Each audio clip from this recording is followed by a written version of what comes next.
Magdala, año 26 después de Cristo. Una mujer joven avanza descalza al borde de un acantilado sobre el mar de Galilea.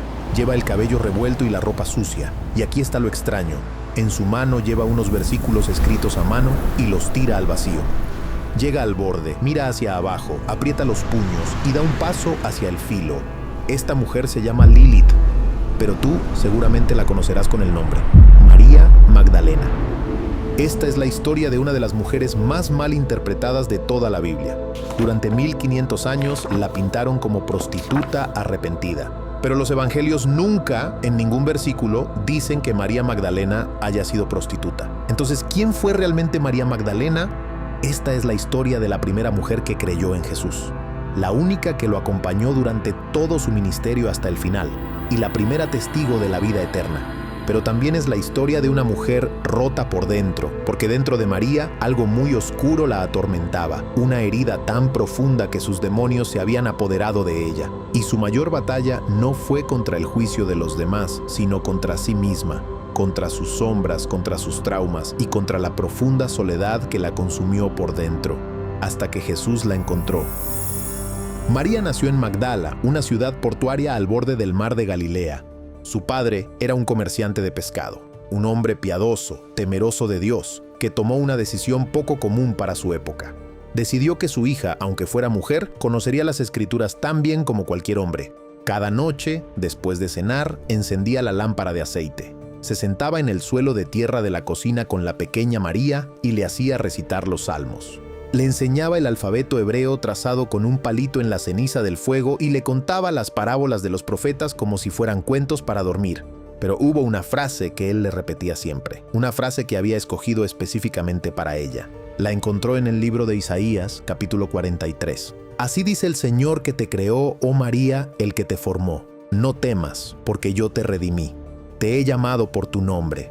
Tú eres mío. Se la decía como una nana, como una promesa. Le aseguraba que ese versículo era para ella y que cuando tuviera miedo, lo recordara. Que cuando otros le dijeran quién era, recordara primero quién era ella ante los ojos de Dios. Recuerda este versículo de Isaías, porque será muy importante más adelante. Pero antes de que María cumpliera la adolescencia, ocurrió algo que ella nunca habría imaginado. Su padre murió. Y para la pequeña María, la muerte de su padre no fue solo una tragedia emocional, fue una condena social. Para entender lo que le pasó a María, primero hay que entender qué sucedía en Magdala. Magdala era una de las ciudades portuarias más importantes del mar de Galilea, conocida en todo el Imperio Romano por el pescado salado. Las salazones de Magdala se exportaban hasta la mismísima Roma. Los barcos cargados de sardinas y bocartes conservados en sal partían cada semana hacia el Mediterráneo. Eso significaba dos cosas: que había mucho dinero circulando y que había mucha presencia romana. Y como en toda ciudad portuaria del mundo antiguo, donde había soldados, había también barrios rojos. Magdala tenía uno de los más grandes de toda Galilea. Pero para una niña sin padre, la vida en aquella ciudad era especialmente cruel. Una mujer casi no tenía derechos. No podía heredar como un hombre, ni podía testificar en un juicio. Y si alguien la atacaba, la justicia rara vez intervenía. Sin un hombre que la protegiera, María se volvió invisible para la ley y un blanco fácil para la crueldad por parte de la ocupación romana. Primero fueron las miradas en el mercado, luego las burlas y empujones, finalmente el abuso. Es posible que María sufriera un encuentro violento por parte de algún soldado romano, un evento que no solo le arrebató su dignidad física, también la sumió en un trauma profundo. Atormentada, María huyó a Cafarnaúm, un pueblo de pescadores mucho más pequeño. Pero la gente de Cafarnaúm, viendo su degradación y su miseria, le pusieron un apodo. La empezaron a llamar Lilith. Lilith no era un nombre cualquiera. Era el nombre de la primera mujer que, según la tradición, había sido creada antes que Eva. Según el relato, Lilith se rebeló contra Dios y fue condenada a vivir como demonio nocturno, atacando bebés y seduciendo hombres. Así, llamar Lilith a una mujer era el insulto más grave que se le podía decir. Era llamarla, literalmente, demonio. Como María no tenía a nadie que la defendiera, terminó respondiendo a ese nombre.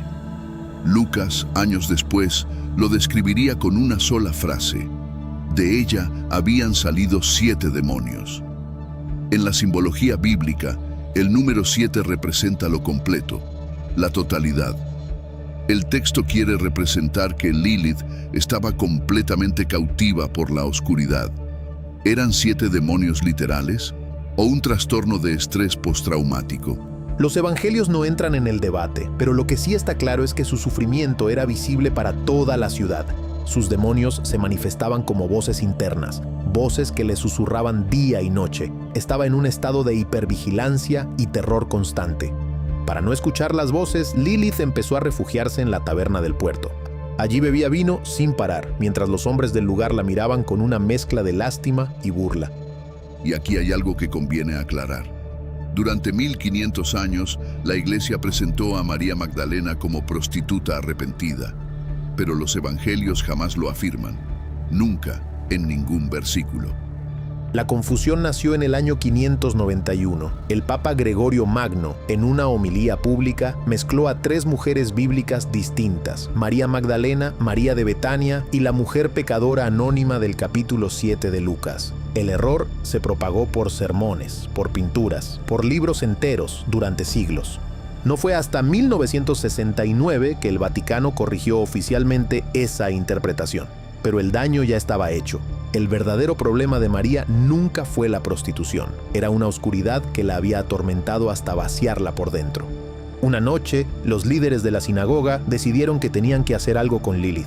Cada vez su situación era peor, y justamente estaba de paso en la ciudad una de las máximas autoridades religiosas de todo Israel, el rabino Nicodemo. Nicodemo era miembro del Sanedrín, el Consejo Supremo del Judaísmo, un hombre profundamente erudito, respetado por todos. Si alguien podía ayudar a Lilith, era él. Nicodemo aceptó el caso. Estaba convencido de que su santidad sería suficiente. Lo llevaron al lugar donde la tenían sujeta. En aquella época, los exorcismos judíos seguían un protocolo estricto. Se pronunciaban oraciones específicas, se invocaban los nombres patriarcales y se recitaban salmos de liberación, sobre todo el Salmo 91. Nicodemo hizo todo eso, paso por paso. Pronunció las oraciones tradicionales, recitó los salmos, invocó el nombre sagrado del Dios de Abraham, Isaac y Jacob. Hizo todo lo que la tradición indicaba, pero no pasó nada. Lilith seguía atormentada. Nicodemo salió destrozado de aquella habitación. Esto era inaudito para un rabino de su nivel. La fórmula correcta debía producir el resultado esperado, y si no funcionaba, él era el culpable. Recuerda este nombre, Nicodemo, porque volverá a aparecer en esta historia de la forma más improbable. Después del fracaso de Nicodemo, Lilith cayó en su momento más oscuro. Si ni siquiera el más sabio de los rabinos había podido sanarla, ¿quién lo haría entonces? Una madrugada subió a un acantilado al borde del mar de Galilea. Miró el agua negra 30 metros más abajo, cerró los ojos y dio un paso hacia el filo. Pero justo en ese instante, una paloma voló encima de ella y la guió de nuevo a la ciudad. Lilith no lo sabía, pero todo en su vida está a punto de cambiar. Esa noche vuelve a la taberna y pide vino. Quería beber hasta silenciar su dolor. Pero justo cuando iba a tomar el vaso, una mano la detiene. Era un hombre de unos 30 años, vestido sencillo, con polvo del camino en las sandalias. Ella se enfada, pero al mirar al desconocido, de repente algo le sucede en su cabeza. Siente algo tan fuerte que le hace abandonar la taberna. El desconocido la sigue y entonces el hombre pronunció una palabra que ella hacía muchísimos años que no escuchaba en boca de nadie. María.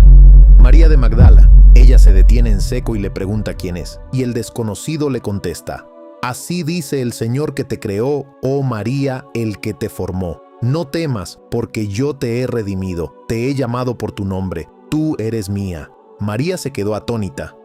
Esa era la frase exacta que su padre le susurraba cada noche antes de dormir. ¿Cómo lo sabía ese desconocido? Entonces algo dentro de ella cambió. En ese instante los 7 demonios huyeron. Por primera vez en años, María no escuchó las voces que la atormentaban día y noche. Cayó en sus brazos llorando, pero no lloraba de miedo, lloraba de reconocimiento.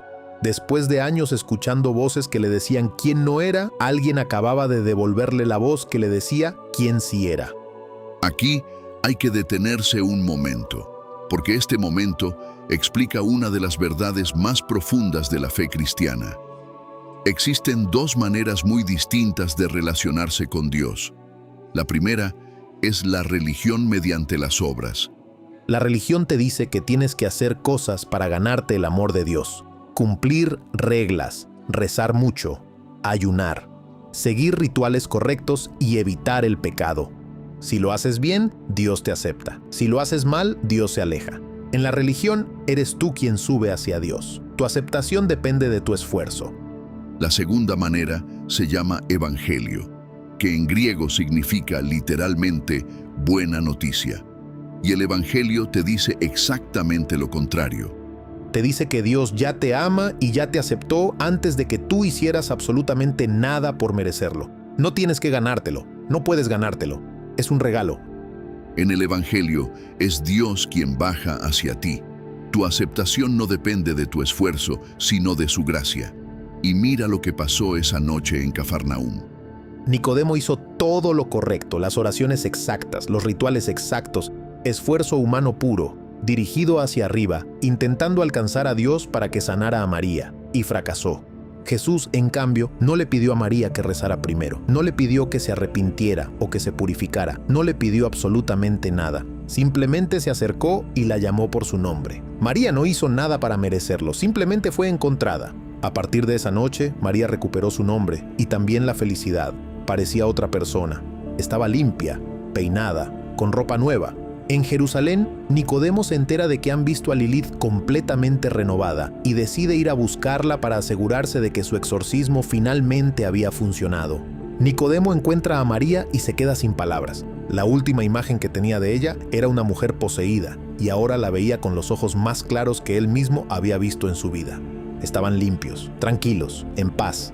Nicodemo le pregunta cómo era posible, qué le había pasado en estos meses para haber cambiado tanto. Pero ella ni siquiera se acuerda de él y le contesta: yo era de una forma y ahora soy de otra, y lo que ocurrió en medio fue él. Nicodemo se llena de preguntas, pero María se marcha a preparar su primera cena del Shabbat. Aquella noche, cuando estaban a punto de empezar a cenar, de repente alguien toca la puerta. María abre la puerta y lo ve. Es el desconocido que la salvó, y por fin se presenta diciendo su nombre: soy Jesús, Jesús de Nazaret. Jesús la anima a empezar las oraciones y María recitó las oraciones rituales en hebreo con una soltura que dejó a todos en silencio. Lo que su padre le había enseñado de niña, después de tantos años de oscuridad, salía ahora de su boca como si nunca hubiera dejado de practicarlo. Los que estaban sentados en aquella mesa eran algunos seguidores tempranos de Jesús. Todavía no eran un grupo, apenas eran un puñado de personas que estaban empezando a entender que algo extraordinario estaba pasando ante sus ojos. En las semanas siguientes, la vida de María cambió por completo. Comenzó a seguir a Jesús allá donde fuera. Estuvo presente en la boda de Caná, una pequeña aldea cercana a Nazaret. Allí vio el primer milagro público de Jesús, el agua convertida en vino. Y aquella tarde, María empezó a comprender algo importante, que su maestro era algo mucho más grande de lo que todavía podía imaginar. En los meses que siguieron, María vivió milagro tras milagro. Vio sanar al leproso, un hombre que había sido condenado al destierro por una enfermedad que la sociedad consideraba impura. Lo vio tocar a Jesús y volver con la piel limpia. Vio levantarse al paralítico, ese hombre que sus amigos bajaron por el techo de una casa porque no había otra forma de acercarlo al maestro.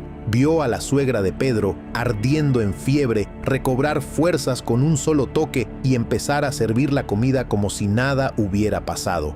Y entre todas las personas que conoció en aquellos primeros meses, la más importante fue la madre de Jesús, María de Nazaret. Las dos rezaban juntas el Shema cada mañana y se entendían con tan solo una mirada. Un día, Jesús aceptó la invitación de cenar en la casa de un hombre llamado Mateo.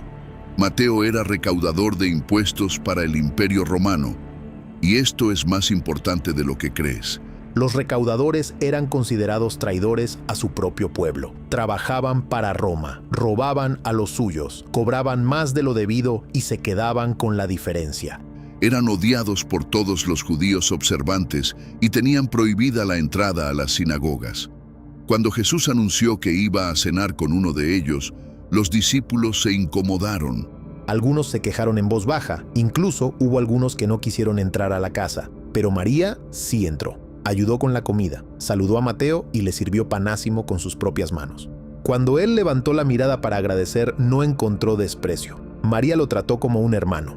Poco después, otra joven mujer llamada Ramá se unió pronto al grupo. Era hija de un viñador rico de Galilea. Apenas sabía leer hebreo, y María se ofreció a enseñarle. Cada noche, después de las labores del campamento, las dos se sentaban junto al fuego con un pergamino. Y María le enseñaba las letras una por una, igual que su padre se las había señalado a ella. María estaba sanada, estaba integrada y estaba en paz. Pero pocos días después, una sombra que María creía superada para siempre estaba a punto de regresar. Mientras el grupo está fuera, llega al campamento un hombre que no estaba bien. Algo dentro de él se movía con voluntad propia. Estaba poseído. Y en cuanto vio a María, la reconoció y la llamó con su antiguo nombre, Lilith. Esa única palabra la golpeó con tanta fuerza que en un solo segundo, toda la seguridad que María había construido durante los últimos meses se quebró. El hombre empezó a hablarle, le recordó quién había sido ella, le recordó sus deudas, le recordó sus pecados y cosas que ya había olvidado. Aunque María ya no era esa persona, los ecos de aquellas palabras empezaron a resonar en su cabeza, cada vez más fuerte, y sintió que su nueva vida era solo un disfraz, que ella no encajaba allí, que era una impostora, y que en el fondo ella seguía siendo Lilith. María no buscó ayuda, se encerró en su vergüenza y tomó una decisión desesperada. Se escabulló del campamento sin avisar a nadie, se dirigió a una taberna oscura, un lugar que representa todo lo que ella había dejado atrás, y empezó a beber para anestesiar el dolor. En el campamento los discípulos la buscan por todas partes sin éxito, y Jesús manda a Simón Pedro y a Mateo a buscarla. Cuando los discípulos por fin la encuentran, ella está en un estado de profunda vergüenza y desesperación. Estaba bebida y sucia. Les dijo que se había engañado a sí misma todo aquel tiempo creyendo que podía cambiar de verdad, que no era digna de seguir a Jesús. Entonces Mateo le responde que él tampoco lo es. La llevaron de regreso al campamento y cuando llegaron Jesús la recibe, pero ella no es capaz de levantar la cabeza. Tenía demasiada vergüenza. Estaba convencida de que esta vez sí lo había arruinado todo, que Jesús la expulsaría definitivamente, pero Jesús no estaba enojado. Cuando por fin levantó la cabeza, no encontró ojos de juicio. Y entonces Jesús le dijo algo importante. Le dijo que la redención no es un evento de una sola vez, que el Padre no se cansa de levantar a sus hijos cuando caen, y que lo único que importa al final no es la perfección, sino el corazón. Esto rompe un mito muy extendido. Muchos creen que un creyente verdadero no cae nunca y que si sigues a Cristo, automáticamente todas tus heridas desaparecen. Pero la realidad es muy distinta. Pedro, el apóstol más cercano a Jesús, lo negó 3 veces la noche más importante. David, el rey, conforme al corazón de Dios, cometió adulterio y planeó un asesinato. Tomás, uno de los 12, dudó de la resurrección hasta tener pruebas físicas. Y María, la primera testigo de Cristo, recayó en el alcohol. La conversión no es la garantía de que no caerás. Es la garantía de que tendrás un lugar al que volver. A partir de aquella restauración, María vivió los meses más felices de toda su vida. El grupo de seguidores de Jesús crecía cada semana. Recorrieron toda Galilea, pueblo por pueblo, predicando y sanando enfermos. Y María estaba en el centro de todo aquello. Lo acompañó durante los 3 años enteros que duró su ministerio público. Caminó con él desde los pueblos pequeños de Galilea hasta las plazas más concurridas de Jerusalén. Y estuvo presente en los momentos más importantes y más decisivos.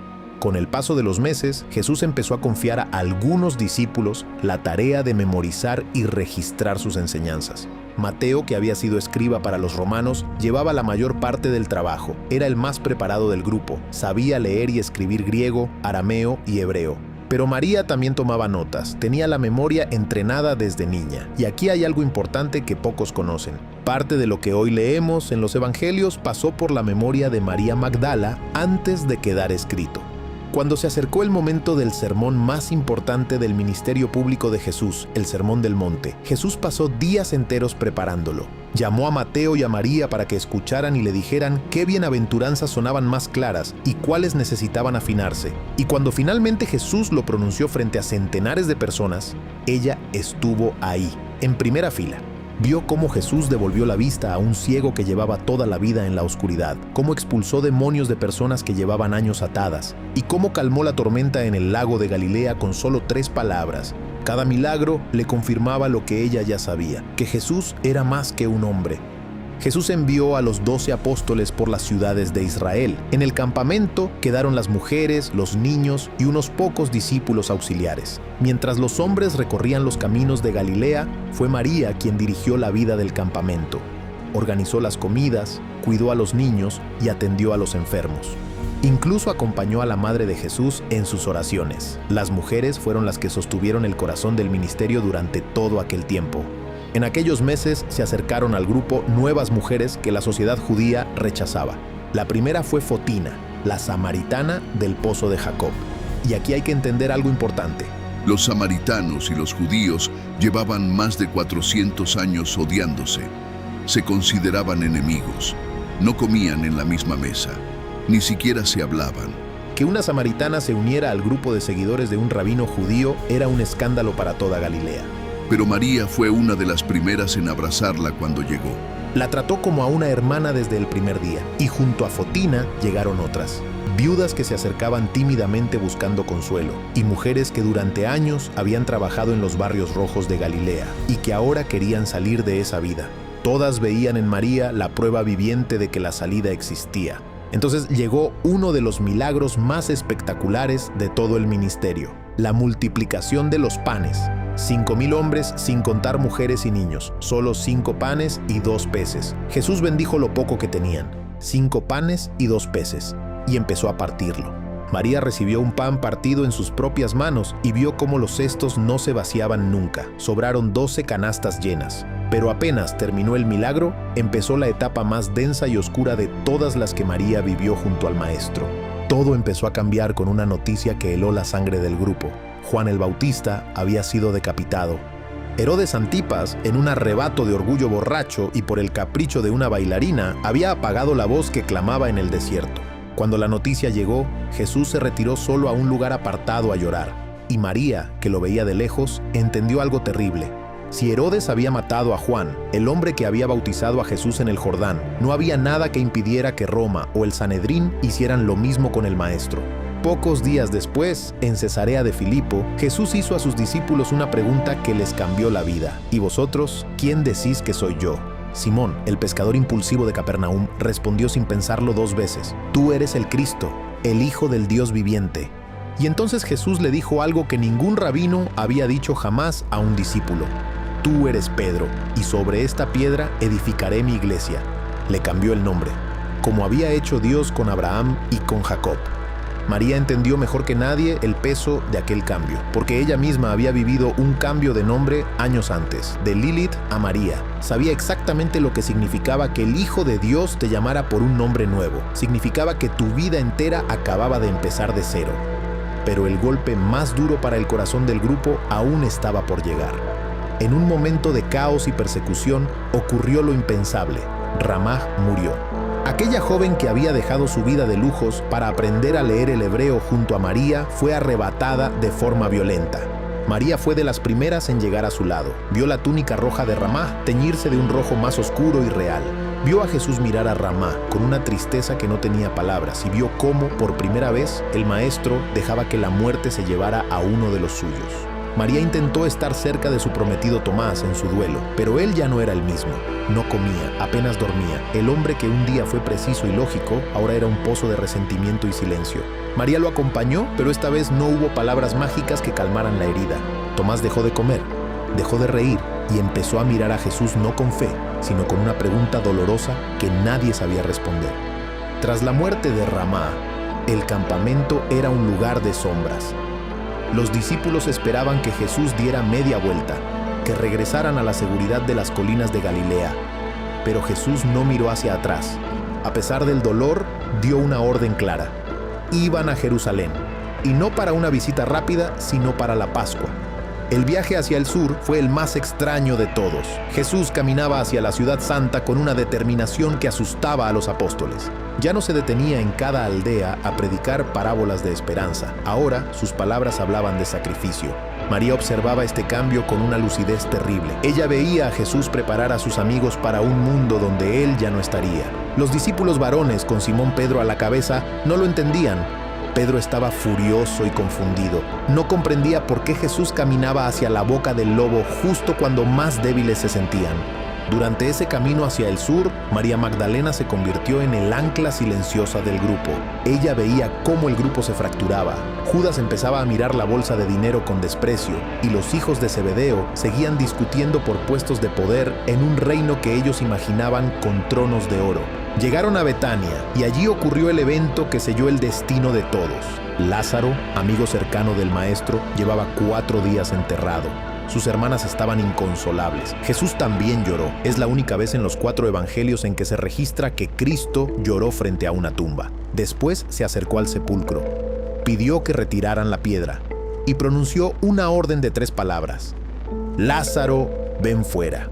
Y de repente, Lázaro salió del sepulcro, envuelto en lienzos funerarios, caminando hacia la luz del día. Cuando María vio a Lázaro regresando de la muerte, sintió un escalofrío. Mientras la multitud celebraba y los apóstoles gritaban de alegría, ella vio las miradas de los espías del Sanedrín que estaban entre la gente.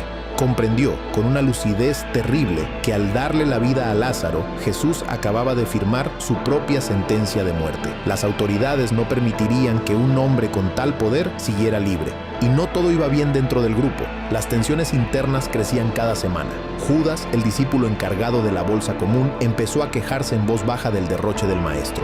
Decía que Jesús aceptaba ofrendas demasiado costosas, que el dinero del grupo podría administrarse mejor. Finalmente, llegó la mañana de la entrada en Jerusalén.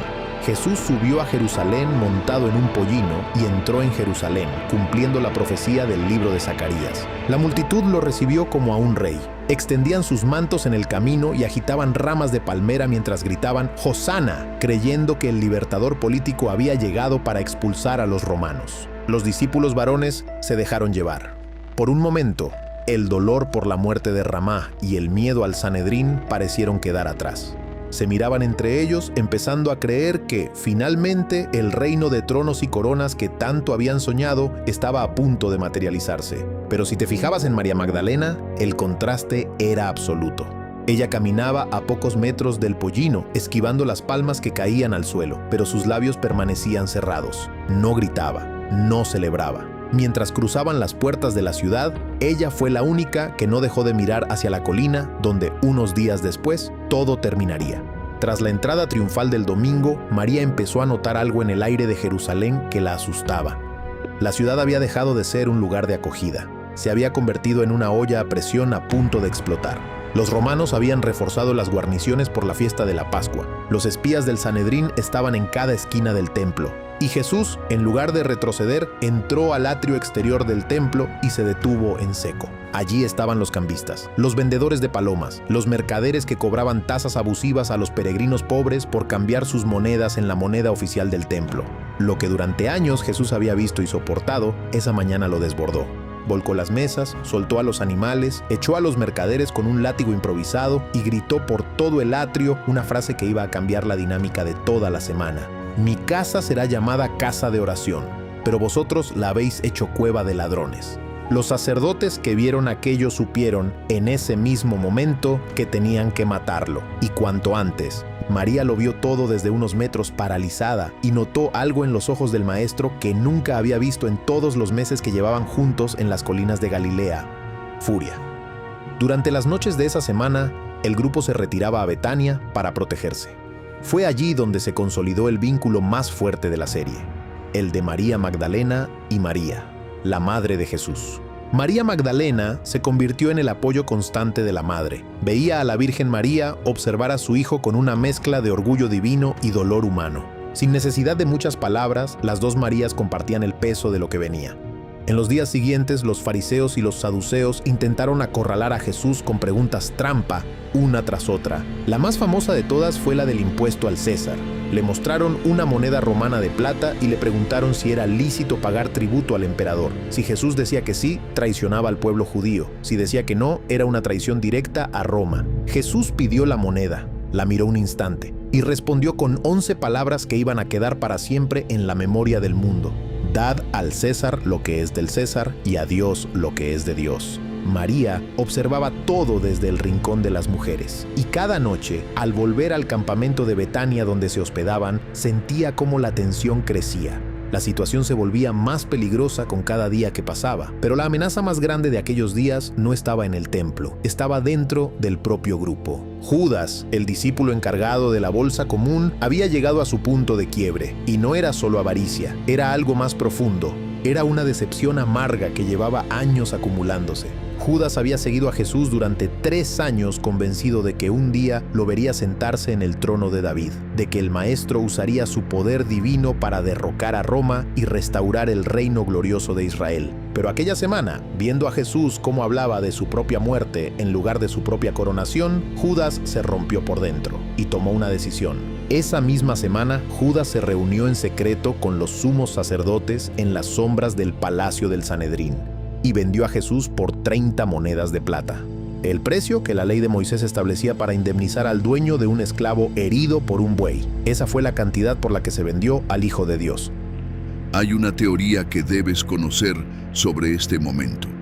Algunos expertos sostienen que Judas no traicionó a Jesús porque hubiera dejado de amarlo. Lo traicionó porque pensó, en su cabeza retorcida, que estaba ayudándolo.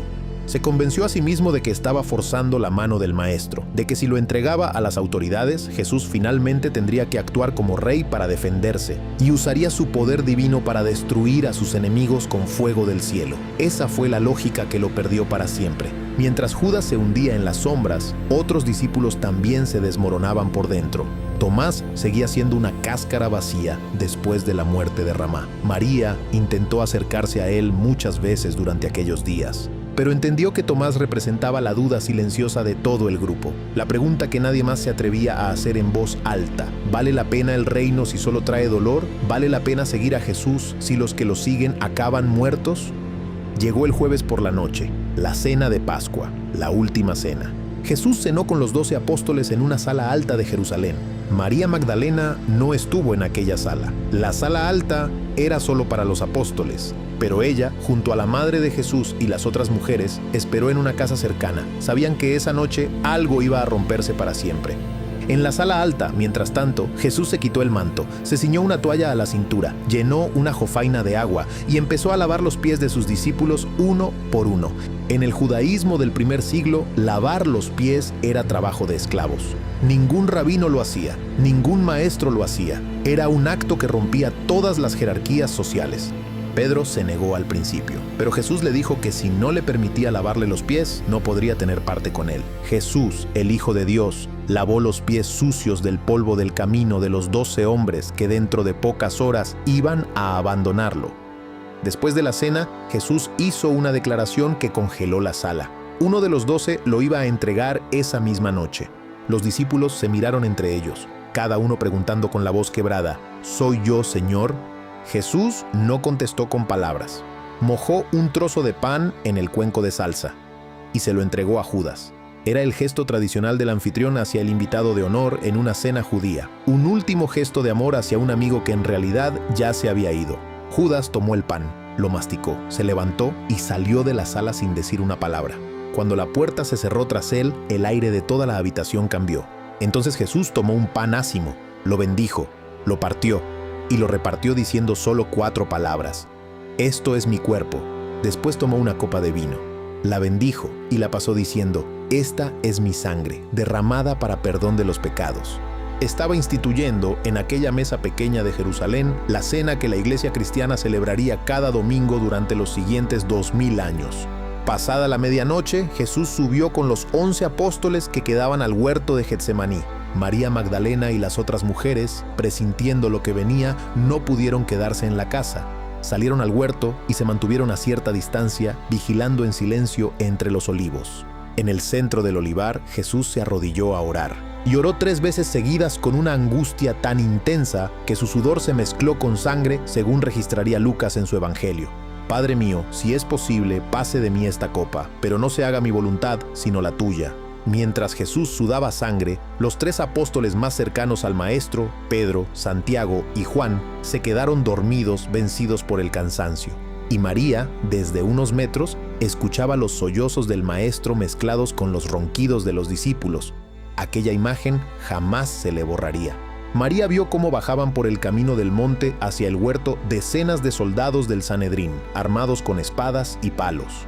Y al frente de todos, una figura conocida, Judas. Se acercó a Jesús, lo saludó y lo besó en la mejilla. Era la señal acordada con los soldados para identificar al Maestro en la oscuridad del huerto. Aquí termina la última temporada emitida de The Chosen, la serie que has ido viendo en pantalla.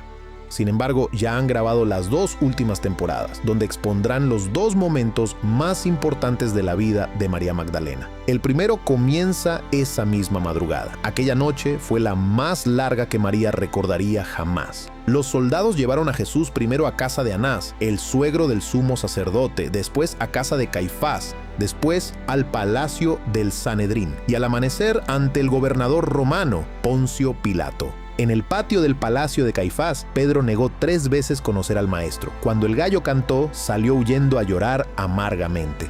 Pero María Magdalena no se fue. María siguió cada uno de aquellos pasos, no de cerca porque no la dejaban, pero sí lo bastante cerca como para escuchar los gritos de la multitud y ver entrar a su maestro encadenado a cada nuevo tribunal.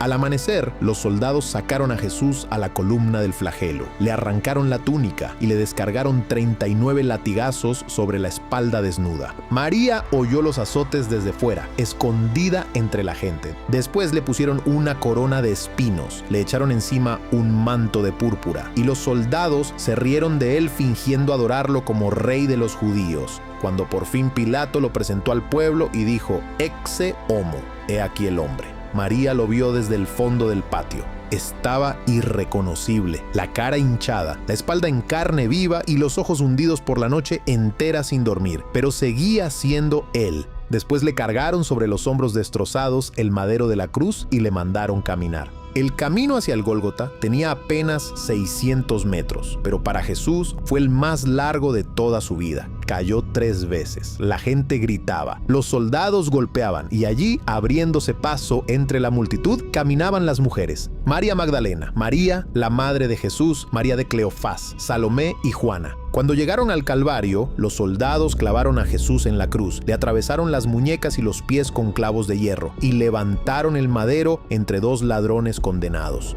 Pero, ¿dónde estaban los 12 discípulos? Los apóstoles que durante 3 años habían escuchado las enseñanzas, los que habían visto milagros y habían jurado morir por él, huyeron. No estuvieron allí. Solo Juan, el más joven, regresó al final junto a la madre de Jesús, el único de los 12 que se atrevió a estar allí. Pero las mujeres no huyeron, y a la cabeza de todas ellas, María Magdalena. Los 4 evangelios coinciden en que María Magdalena estuvo allí. No huyó. Se quedó allí, al pie de la cruz hasta el final. María oyó las 7 últimas palabras del Maestro, una a una hasta el último suspiro. Y entonces Jesús inclinó la cabeza y murió. De repente, el cielo se oscureció en pleno mediodía. María sintió cómo la tierra tembló y oyó a lo lejos cómo el velo del templo se rasgaba de arriba abajo. Y cuando todo terminó, ella no se movió. Se quedó allí, al pie de aquel madero, mirando los pies clavados del que le había devuelto el nombre. Aquí hay una verdad muy profunda que no podemos pasar por alto, porque es fácil seguir a Cristo cuando hay milagros. Es fácil acompañarlo cuando todo parece glorioso, multiplicando panes o calmando tormentas, porque mientras Jesús sanaba, todos querían estar cerca. Pero cuando Jesús fue humillado, golpeado, desfigurado y crucificado, casi todos desaparecieron. Lo difícil es quedarse cuando todo parece haber terminado mal. Y María se quedó precisamente ahí. Se quedó cuando ya no había nada que recibir, sin entender por qué Dios permitía aquello y sin saber qué iba a pasar después. Ella aún no lo sabía, pero por esto se convertiría en la mujer que 3 días después recibiría la noticia más importante de toda la historia. Aquel viernes por la tarde, 2 hombres bajaron el cuerpo de Jesús de la cruz. Eran José de Arimatea y Nicodemo. Sí, el mismo Nicodemo que años antes, en una habitación oscura de Magdala, no había podido sanarla. Lo envolvieron en un lienzo de lino, lo perfumaron con mirra y aloe y lo depositaron en un sepulcro nuevo, excavado en la roca. María Magdalena vio cómo rodaban la piedra hasta tapar la entrada y memorizó el lugar exacto. El domingo, antes del amanecer, María se levantó. Tomó un frasco de aceite perfumado y, acompañada de otras mujeres, se dirigió al sepulcro para terminar la unción que el viernes la prisa les había impedido. Pero cuando llegaron al sepulcro, la piedra estaba rodada y el cuerpo de Jesús no estaba. Había desaparecido. María se asustó. Pensó que alguien se había llevado el cuerpo del maestro durante la noche. Rápidamente corrió de vuelta a Jerusalén a buscar a Pedro y a Juan. Los encontró escondidos en una casa, con la puerta cerrada por miedo a los romanos, y les dijo: «Se han llevado al Señor del sepulcro y no sabemos dónde lo han puesto».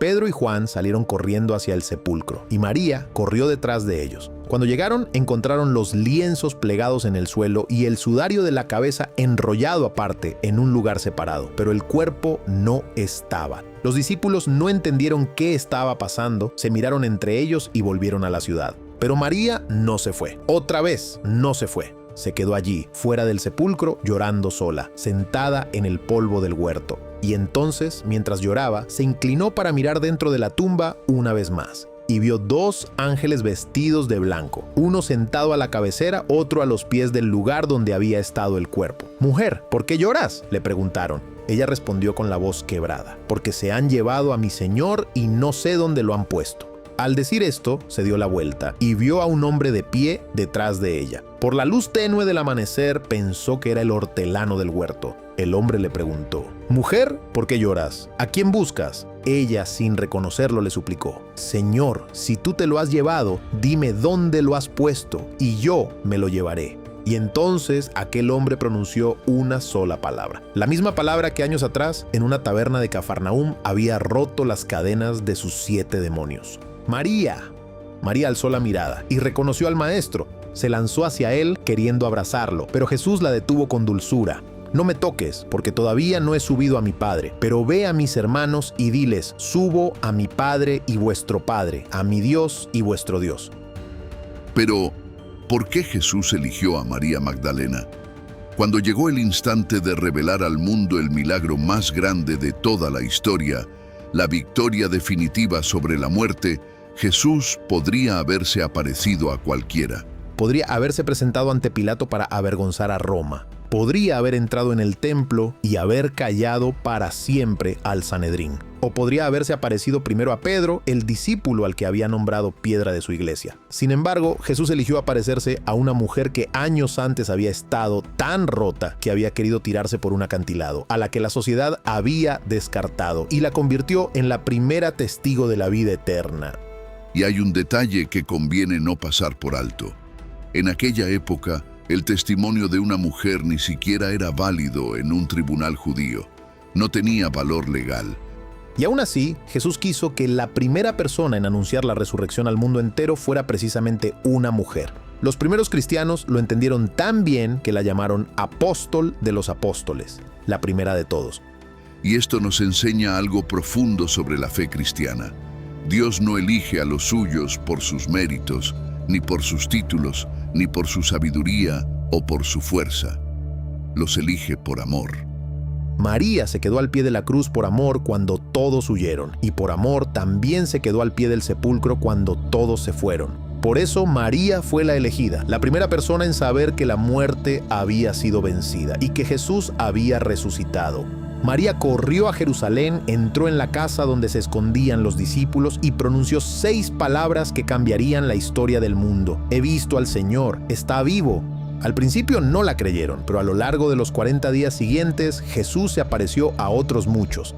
A los 11 en la sala alta, a Tomás cuando le mostró sus llagas, a más de 500 hermanos juntos, a Pedro, a quien restauró junto al mar de Galilea. Hasta que un día, en el Monte de los Olivos, los discípulos lo vieron elevarse hacia el cielo y una nube lo ocultó de sus ojos. María estaba allí. Vio cómo el maestro se iba, pero esta vez no lloró.